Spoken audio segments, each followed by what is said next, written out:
Palang Dekolonisasi, memperingati 70 tahun kemerdekaan. Itulah tadi judul dari pameran kita malam ini. Pameran kali ini sepertinya rada beda dari biasanya, karena di dalam pameran yang besar itu ada lagi pameran di dalamnya. Jadi pameran di dalam pameran. Di sini dikuratori oleh Mas Jim Supangkat yang mengkuratori 22 orang seniman. Sedangkan dari kurator yang di dalam pameran tadi, menyebutnya kita adalah presentasi khusus, kuratornya yaitu Mas Doni Ahmad. Beliau mengkuratori 14 orang seniman. Total karya semuanya adalah 41 karya. Pameran kali ini akan berlangsung sampai dengan 30 Agustus, kemudian dilanjutkan di Galeri Kana sampai dengan tanggal 12 September. Sebelumnya saya akan mengucapkan sekali lagi terima kasih dan selamat datang kepada Bapak Menteri Kebudayaan kita, Bapak Anies Baswedan. Selamat malam, Pak. Kemudian Bapak Direktur Jenderal Kebudayaan, Bapak Kacung Marijan. Selamat malam. Kepada Kepala Galeri Nasional Indonesia, Bapak Tubagus Andre Sukmana. Kemudian Sultan Kesepuhan Cirebon, Pangeran Raja Adipati Arif Nata Diningrat, beserta Permasyuri Ibu Isya Nata Diningrat. Yang terakhir adalah mungkin ada yang kurang ini lebih jelas lagi, pemilik Galeri Kana yaitu Samsul Bahri Sutomo dan Ibu Anita Anggraini, kemudian Bapak Sutomo dan Ibu Ina Santoso. Selamat malam kepada para hadirin juga saya ucapkan. Selanjutnya kita minta untuk sambutan yaitu dari Bapak Tubagus Andre Sukmana selaku Kepala dari Galeri Nasional Indonesia. Dalam berbagai generasi dan medium ekspresinya, karya-karya yang diciptakan berdasarkan inspirasi, persepsi, dan perspektif mereka terhadap tema besar sejarah perjuangan tersebut. Bapak Menteri dan hadirin yang kami hormati, setiap kali memperingati hari ulang tahun proklamasi kemerdekaan Republik Indonesia, tentu berbagai lembaga dan elemen masyarakat tak terkecuali para seniman turut merayakan dalam berbagai cara, aktivitas, dan keunikannya, yang intinya untuk mengenang sejarah kemerdekaan, mengucap rasa syukur, memaknai arti kemerdekaan, sekaligus bagaimana upaya mempertahankan dan mengisi kemerdekaan itu sendiri. Sejarah mencatat banyak seniman pejuang yang secara langsung maupun tidak langsung terlibat di dalam perjuangan kemerdekaan Indonesia. Lebih-lebih proklamator kita, Bung Karno, sendiri adalah juga seorang seniman, pencinta seni dan sangat dekat dengan kalangan seniman. Utamanya adalah para perupa seperti dengan S. Sujoyono, dengan Avandi, Dula, Basuki Abdullah, Edi Sunarso, dan lain-lain. Sejarah mencatat ada fakta yang menarik dan fenomenal ketika Bung Karno, ini pasca proklamasi, mempunyai ide untuk membuat poster atau pamflet dalam rangka membakar semangat kemerdekaan. Jadi seperti digambarkan seperti seorang pemuda yang memutuskan rantai belenggunya, sebagaimana seperti patung di pembebasan Irian Jaya di lapangan Banteng. Kemudian pelukis Avandi yang menggambarnya dengan sangat bagus sekali, itu diilustrasikan seorang pemuda sedang berteriak lantang, membawa bendera merah putih, mengangkat kedua tangannya yang masih ada rantai borgolnya yang sudah putus. Nah, yang menjadi modelnya itu adalah pelukis Dula. Yang membuat layoutnya itu adalah S. Sujoyono. Nah, ketika jadi gambar atau ketika sudah gambar itu selesai, maka diberi slogannya oleh Khairul Anwar, yaitu ditulis Bung Ayo Bung. Poster ini sangat populer, dicontoh oleh para pelukis, dilipat gandakan dalam berbagai media dan disebarkan di mana-mana, di kereta api, di tembok-tembok, di tempat lain, dan di mana-mana. Karena poster tersebut sangat mencerminkan semangat kemerdekaan. Demikian juga sejarah mencatat bagaimana pelukis Mukhtar Afin, Suromo, dan kawan-kawan menggelorakan semangat rakyat dengan menulisi gerbong-gerbong kereta api dengan kata-kata merdeka atau mati, sekali merdeka tetap merdeka, berjuang sampai titik darah penghabisan. Mudah-mudahan semangat para seniman terdahulu masih terpatri dan menginspirasi seniman masa kini dalam gagasan dan bahasa visual tersendiri seperti tergambarkan di dalam pameran ini. Bapak Menteri dan hadirin yang berbahagia, dalam momentum 70 tahun kemerdekaan ini, tentu semangat melindungi, mengembangkan dan memanfaatkan karya budaya juga terus ditumbuhkan, termasuk membangun infrastruktur kebudayaan seperti museum dan Galeri Nasional Indonesia yang diharapkan masyarakat mudah-mudahan segera dapat direalisasikan secara bertahap. Dikabarkan bahwa Pak Menteri, Galeri Nasional Singapura pada November tahun ini akan segera diresmikan setelah hampir 10 tahun dipersiapkan dan dibangun. Galeri Nasional Indonesia dalam 2 tahun terakhir ini sudah mulai mempersiapkan rencana pembangunan gedung yang lebih modern dan representatif. Insya Allah tidak harus menunggu 10 tahun, semudah-mudahan bisa terwujud. Amin, amin, amin. Demikian pengantar yang dapat kami sampaikan. Kami mengucapkan selamat dan penghargaan kepada Galeri Kana yang sudah memperkasai dan menyelenggarakan pameran kerjasama untuk yang sekian kalinya ini. Terima kasih kepada seluruh pihak yang terkait dalam penyelenggaraan ini. Selamat mengapresiasi. Selanjutnya kami atas nama penyelenggara bekerjasama dengan Galeri Kana memohon kepada Bapak Menteri Pendidikan dan Kebudayaan untuk berkenan membuka acara ini secara resmi. Terima kasih. Wassalamualaikum warahmatullahi wabarakatuh. Assalamualaikum warahmatullahi wabarakatuh. Yang terhormat Bapak Menteri Pendidikan dan Kebudayaan Bapak Anies Baswedan, yang terhormat Bapak Dirjen Kebudayaan Bapak Kacung Marijan, yang terhormat Kepala Galeri Nasional Bapak Tubagus André Sukmana, yang kami cintai Pak Jim Sepangkat, Kurator Pameran Dekolonisasi, angka kepalang dekolonisasi pada malam ini, kepada para undangan hadirin yang kami cintai, selamat malam. Puji syukur dan kita panjatkan kepada Allah yang Maha Besar yang pada malam ini memberikan kesehatan kepada kita semua sehingga kita dapat berkumpul malam hari ini di Galeri Nasional. Pameran ini adalah pameran yang kelima Galeri Kana bekerja sama dengan Galeri Nasional, yang kami sangat berterima kasih atas kesempatan yang dimana perlu kerjasama yang baik dan erat antara institusi Galeri Nasional maupun juga pengusaha ataupun bidang swasta, karena kami melihat perkembangan kebudayaan maupun seni ini harus dipikul bersama antara semua pihak, karena dengan bekerja sama ini kita baru dapat memberikan suatu hal yang sangat baik untuk kita semua, baik di dalam negeri maupun di dunia internasional. Mengingat tema dalam malam ini yaitu memperingati 70 tahun kemerdekaan negara Republik Indonesia, negara yang kita cintai bersama, dan juga seiring dengan yang baru saja Konferensi Asia Afrika yang ke-60 serta G30 SPKI yang ke-50, yang dimana sebenarnya pada saat itu saya baru saja lahir. Dari saya mendengar cerita, kebetulan ibu saya ada di sini, menceritakan ke saya di mana sulitnya, karena saya pada saat itu baru berusia kurang lebih 2 minggu. Masa yang sangat sulit yang harus kita lalui semua, yang tidak bisa kita hapus dengan begitu saja, yaitu sejarah di negara kita.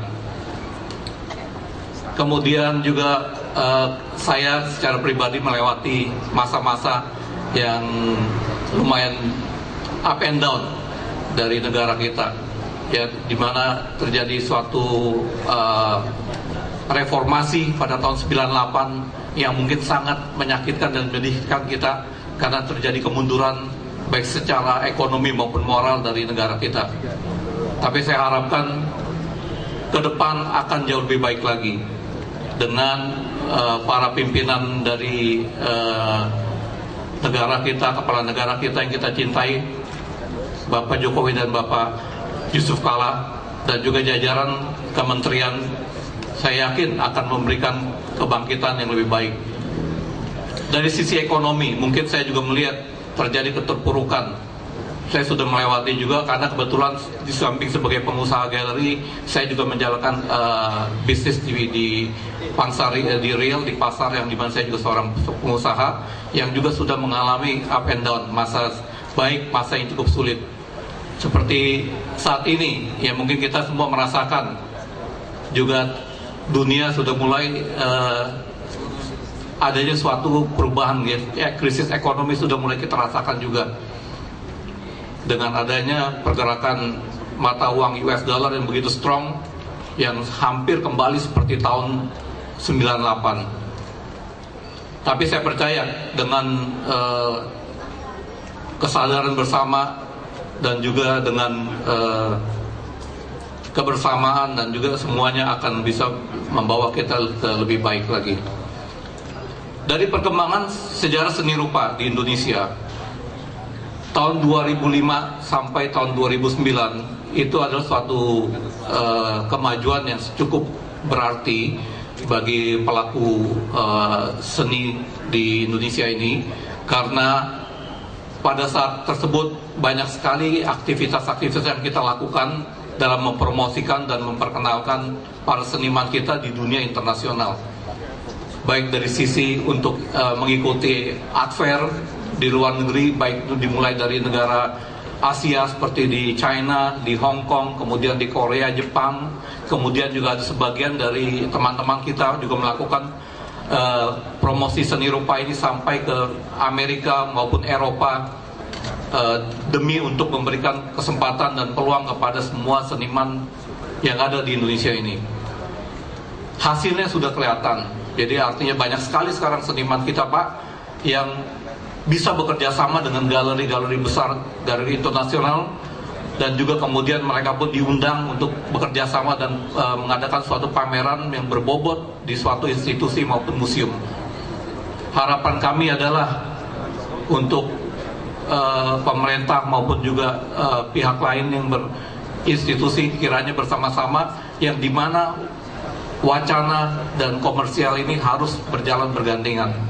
Karena tidak bisa kita berjalan sendiri hanya dengan wacana maupun hanya sendiri dengan komersial. Karena semua kemajuan itu harus kita berjalan berimbang. Jika semuanya balance, semua akan lebih baik.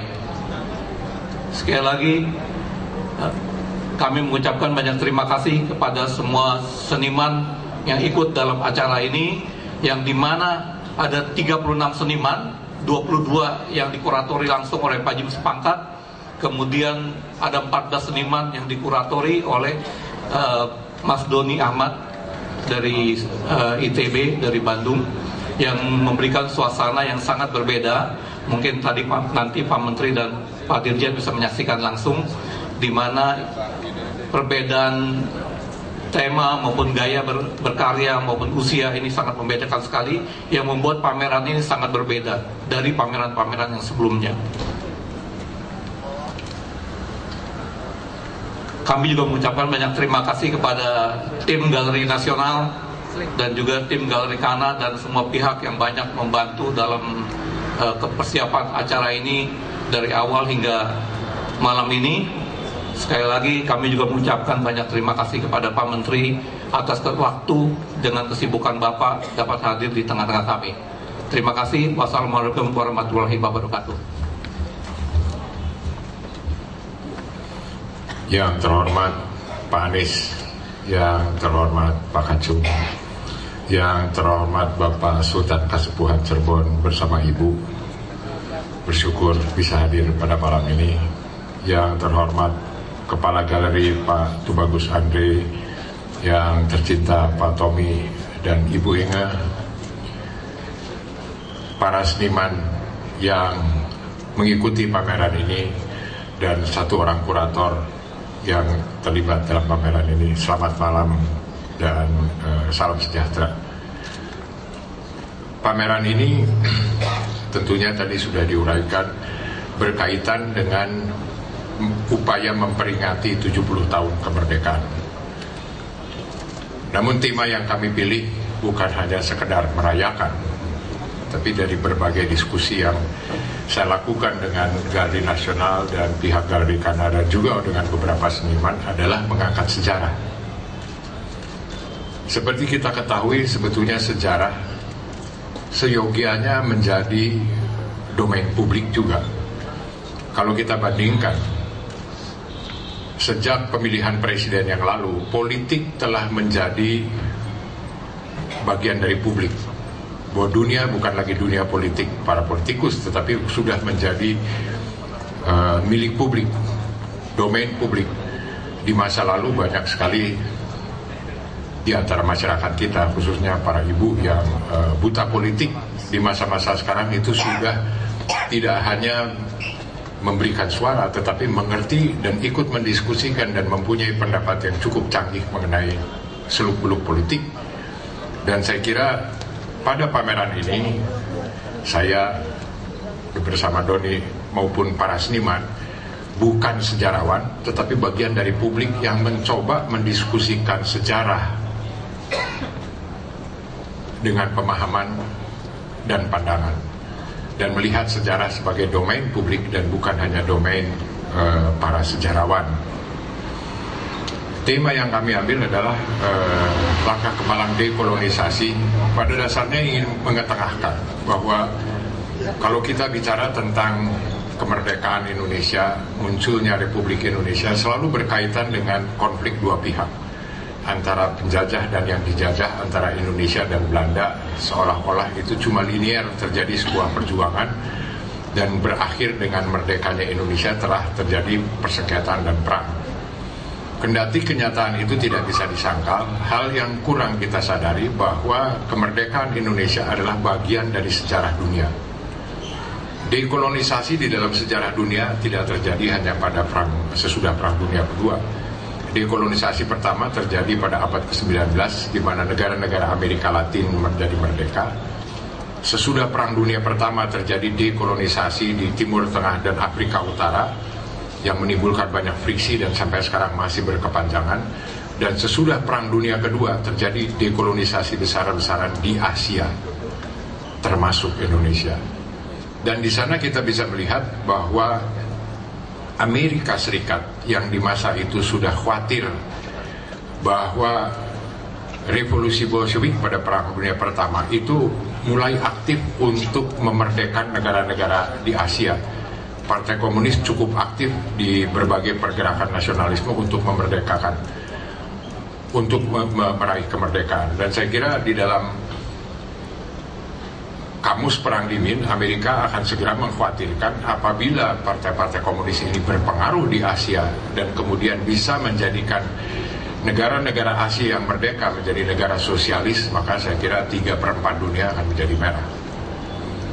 Dan saya kira itu kekhawatiran Amerika, dan Amerika secara otomatis mengajukan proposal melalui Roosevelt yang meninggal beberapa minggu sebelum terjadi berakhirnya Perang Dunia Kedua, untuk menyarankan dilakukannya dekolonisasi, mencari muka pada negara-negara Asia supaya mau menjadi blok barat. Tapi itu tidak terjadi karena Inggris, Prancis, Belanda, dan negara-negara yang lain merasa dekolonisasi itu bukan cuma urusan politik. Dekolonisasi akan bisa membangkrutkan negara-negara itu. Maka terjadi friksi di antara mereka sehingga prinsip dekolonisasi tidak pernah muncul sebagai resolusi di negara-negara blok barat. Toh kemerdekaan terjadi, negara-negara Asia merdeka, dan muncul karena proses perkembangan nasionalisme yang bukan cuma masalah ideologi tetapi masalah masyarakat. Rata-rata kemerdekaan di Asia terjadi karena pemberontakan masyarakat yang tidak selalu harus disebutkan sebagai revolusi sosial. Namun sejarah memang tidak bisa diduga. 10 tahun kemudian pada tahun 1955 diselenggarakan konferensi Asia Afrika yang menunjukkan kekhawatiran Amerika itu tidak berdasar. Setelah negara-negara Asia merdeka, tentang negara-negara Asia itu tidak menjadi negara-negara sosialis ya. Dan di tahun 1955 pada Konferensi Asia Afrika, negara sosialis dan negara demokratis bersama-sama kumpul dalam sebuah konferensi dan menentukan sikap yang tegas sebagai sikap non-blok, tidak pro Barat dan tidak pro Timur, tidak pro Soviet, artinya menghindari perang dingin. Dan saya kira itu sejarah dan menunjukkan bahwa itu adalah sejarah dunia. Kemerdekaan Indonesia adalah bagian dari diplomasi dunia itu. Dan sekarang saya kira di masa globalisasi ini banyak di antara kita, tentunya khususnya kalangan anak-anak muda yang merasa sudah menjadi warga dunia dan bagian dari perkembangan dunia global, dan semua orang sama. Dalam kondisi semacam begitu mungkin saya kira banyak di kalangan anak muda yang kemudian melihat bahwa sejarah itu sejarah lokal yang sudah bukan lagi zamannya untuk dibicarakan. Tapi dalam pameran ini kita bisa melihat bahwa sejarah lokal itu sama sekali tidak sepenuhnya lokal. Sejarah itu adalah bagian dari perkembangan dunia dan perkembangan global. Maka kondisi global yang sekarang, pada kondisi global yang sekarang, sejarah yang terjadi bahwa Indonesia maupun banyak negara Asia punya andil terhadap terbentuknya dunia global sekarang ini. Dan saya kira itu kesadaran yang belum banyak dibahas selama ini. Dan saya kira kami sebagai publik mencoba memasuki diskusi sejarah ini yang terkesan sejarah atau profesional. Tetapi saya tegaskan lagi bahwa sejarah itu seharusnya menjadi persoalan publik dan bukan cuma persoalan para sejarawan. Sekian pengantar saya, namun sebelumnya saya ingin para peserta pameran untuk berdiri. Karena jumlahnya 40, tidak bisa saya panggil satu persatu.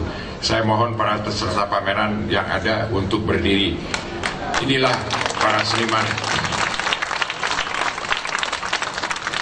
yang sekarang menjadi publik dan menyampaikan pendapat-pendapat mereka tentang sejarah yang boleh direnungkan oleh para sejarah.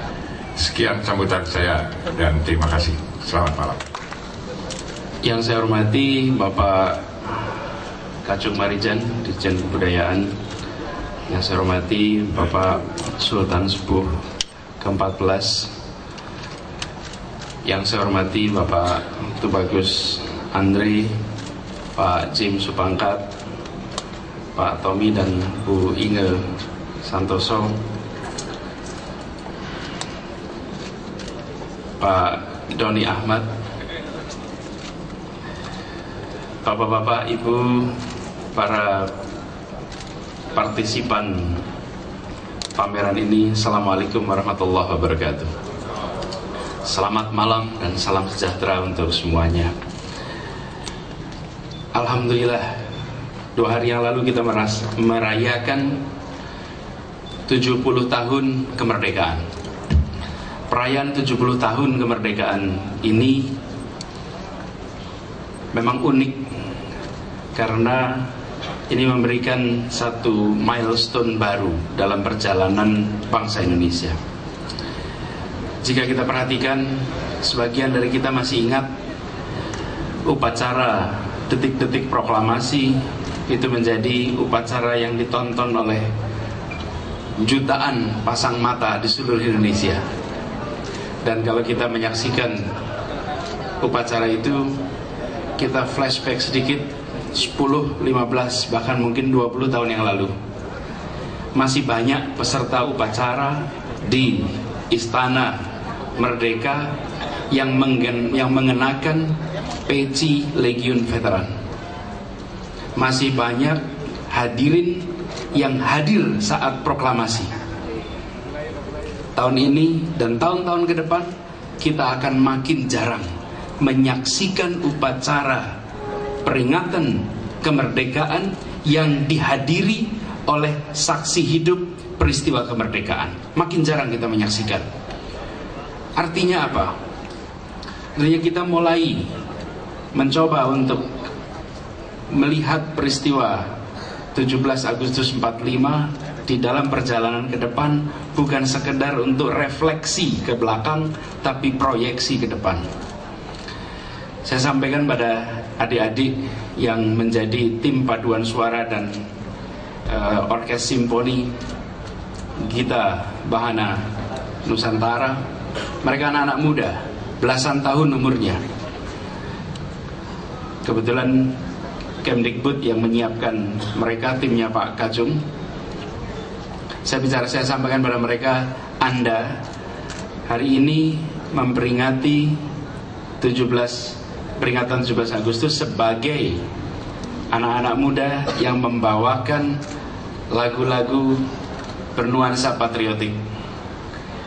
Saat Indonesia merayakan 100 tahun kemerdekaan, Anda yang akan duduk di podium-podium dan Anda yang akan meneruskan perjalanan bangsa ini. Artinya kita sudah harus melihat banyak ke depan. Peristiwa 17 Agustus 45 itu peristiwa yang melibatkan semua kalangan. Saya rasa yang menarik dari perjuangan kemerdekaan kita, karena perjuangan ini dipandang sebagai gerakan. Tak ada orang yang menganggap perjuangan kemerdekaan itu sebagai program pemerintah atau programnya Bung Karno dan Bung Hatta. Mereka semua melihatnya sebagai gerakan bersama yang semua harus terlibat. Ini saya rasa yang kalau saya coba tangkap dari apa yang disampaikan oleh Pak Jim Supangkat tadi, bagaimana para perupa mencoba untuk menangkap fase 46 sampai 49, fase yang cukup penting di dalam perjalanan bangsa kita. Dan jika kita perhatikan, yang harus kita kembalikan adalah bukan saja merayakan kemerdekaan, tapi kita harus mulai merasakan kemerdekaan. Dan para perupa ini, saya rasa mereka hadir bukan hanya menunjukkan kepada kita perayaan ini 70 tahun, tapi mengajak pada kita untuk merasakan suasana kebatinan di masa itu yang dicoba digambarkan lagi dengan caranya di era sekarang. Dan saya percaya, seperti banyak ditulis, bahwa peran-peran para seniman di era itu tak kalah dibandingkan dengan para pemikir. Memang kaum intelektual menjadi perintis kemerdekaan, tapi begitu kemerdekaan diputuskan, dideklarasikan, diproklamasikan, lalu semua terlibat. Jika tak hadir para perupa itu, maka kita tak punya memori atas grafiti-grafiti yang ada di kereta api, yang ada di tembok-tembok, lukisan Avandi yang sangat terkenal itu, yang kemudian diceritakan oleh Pak Andri, menggelorak sana sini, dan cerita Khairil Anwar menyebutkan Bung Ayo Bung, itu juga satu cerita unik yang mungkin tak banyak dari kita yang melihat betapa sebuah karya penting untuk menggelorakan kemerdekaan itu ditangani oleh orang-orang yang pada masa itu barangkali belum dipandang sebagai seniman besar, perupa besar. Di kemudian hari baru mereka dikenal sebagai perupa besar, tapi semua terlibat. Jadi peran ini tak bisa dianggap enteng, karena ini adalah salah satu peran yang ikut menyadarkan, menginspirasi, bahkan menggerakkan perjuangan masyarakat. Ini yang kemudian kalau kita lihat di era sekarang, tadi Pak Haji mencoba untuk, barangkali ini menjadi salah satu cara untuk mengingatkan generasi baru kita tentang perjuangan kemerdekaan itu. Dan kita semua menyadari bahwa Indonesia memang hari ini masuk di fase, satu sisi kita memiliki kekayaan adat yang luar biasa, satu sisi kita adalah sebuah negara integrasi, di sisi lain kita masuk dalam era globalisasi.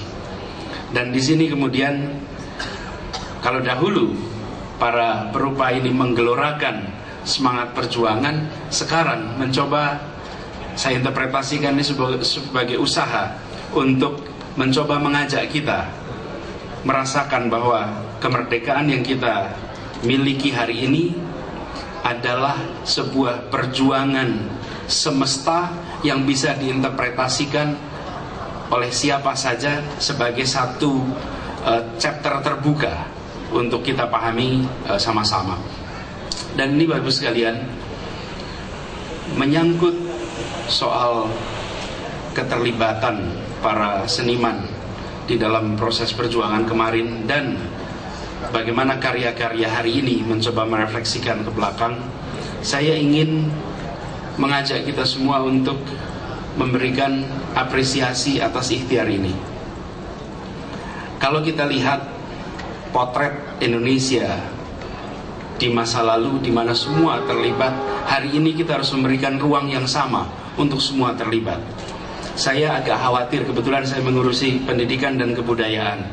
Saya khawatir bahwa kita tak memberikan ruang yang cukup untuk peran seni kebudayaan di dalam menumbuhkan anak-anak untuk mengapresiasi bangsa ini.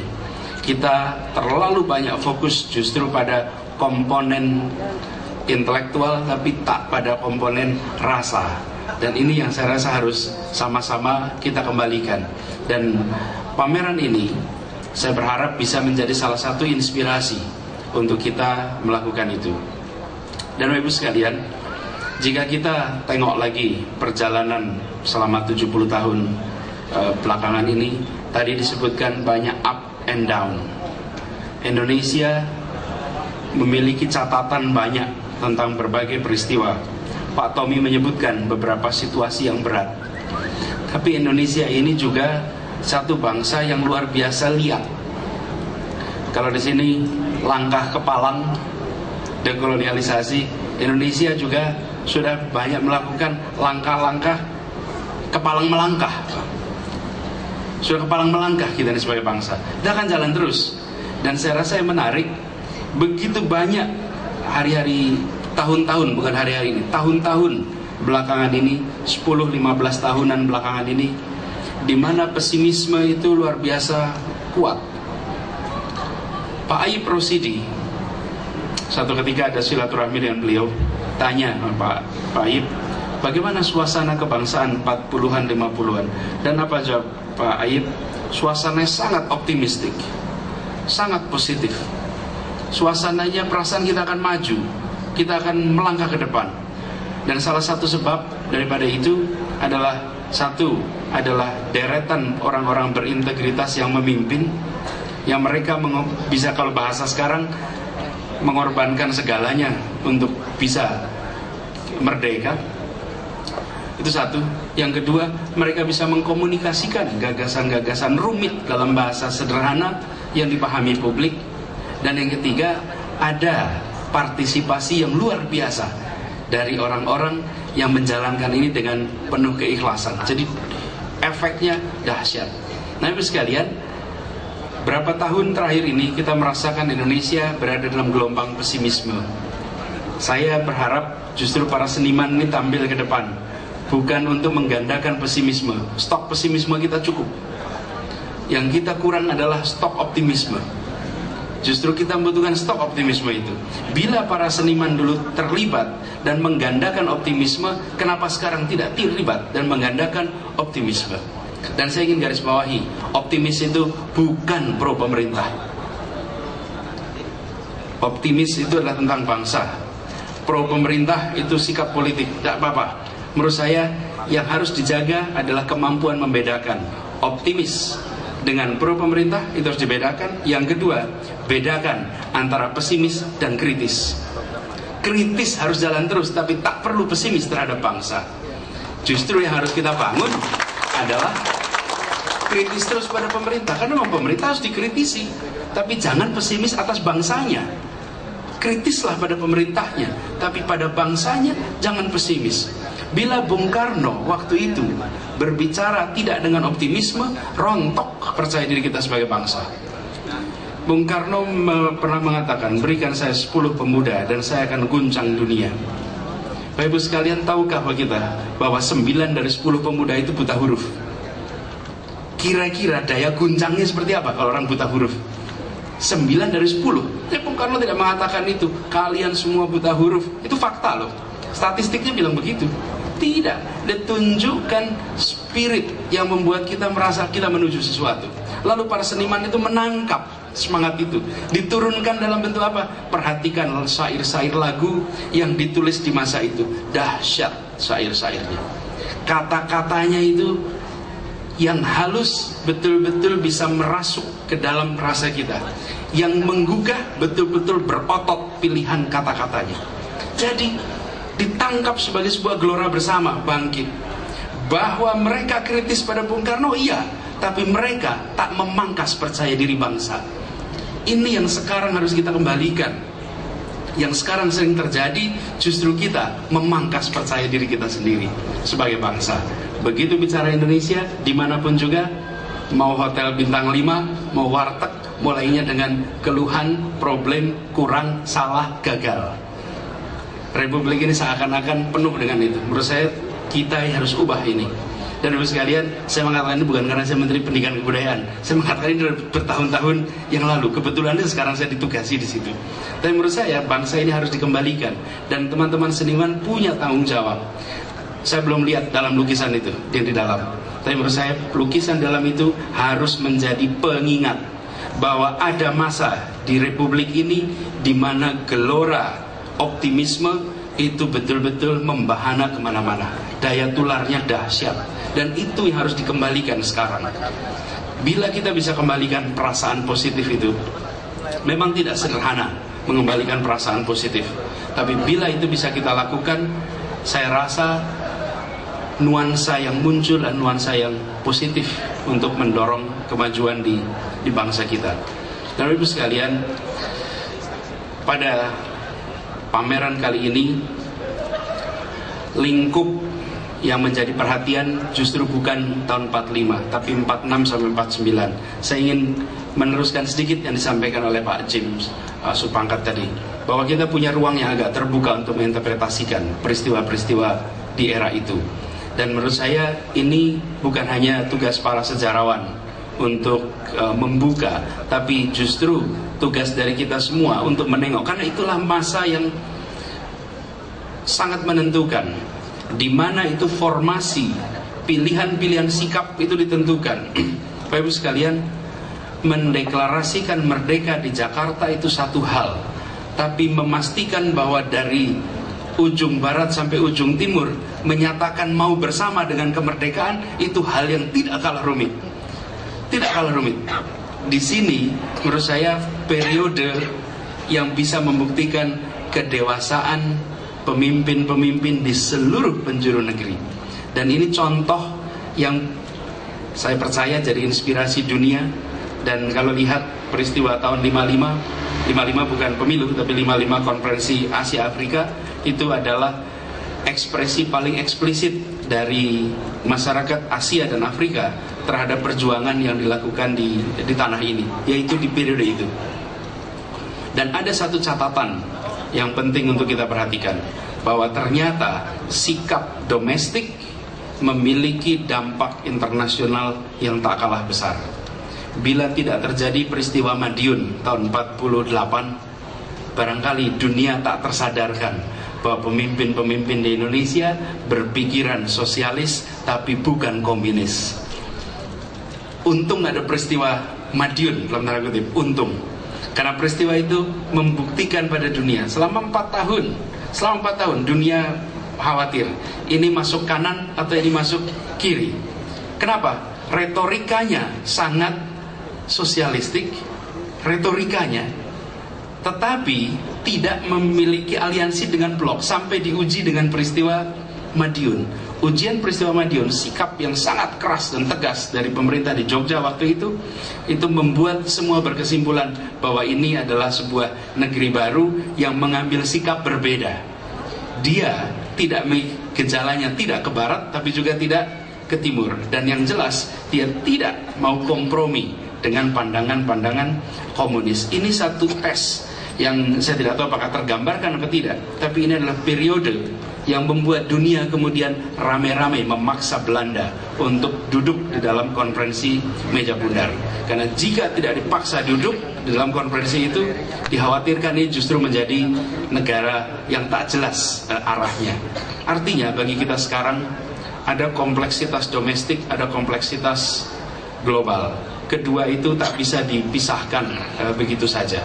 Jadi kalau anak-anak kita sekarang sudah bisa menjadi warga global dan domestik, ini sebuah konsekuensi logis. Toh dari dulu kita juga memiliki keterkaitan yang luar biasa ketat. Bapak Ibu sekalian, izinkan saya mengakhiri ini dengan mengucapkan apresiasi kepada Galeri Kana dan Galeri Nasional yang sudah menyiapkan ini, dan teman-teman para perupa. Saya ketika bulan lalu terima SMS dari Kang Rosid, tanya, Kang ada waktu nggak tanggal 19? Insya Allah kalau 19 rasanya sih masih di Jakarta, siap jaga gawang ikut menyaksikan dimulainya pameran ini. Apresiasi untuk semua pihak, dan mudah-mudahan makin banyak anak-anak kita yang mau hadir di sini, makin banyak generasi baru, dan yang tidak kalah penting, izinkan dari Galeri Nasional lukisan-lukisan ini membuat kita terinspirasi, merayakan dan merasakan kemerdekaan Republik Indonesia. Terima kasih, dan dengan mengucap Bismillahirrahmanirrahim, maka pameran langkah kepalang dekolonialisasi secara resmi dinyatakan dibuka. Terima kasih. Assalamualaikum warahmatullahi wabarakatuh.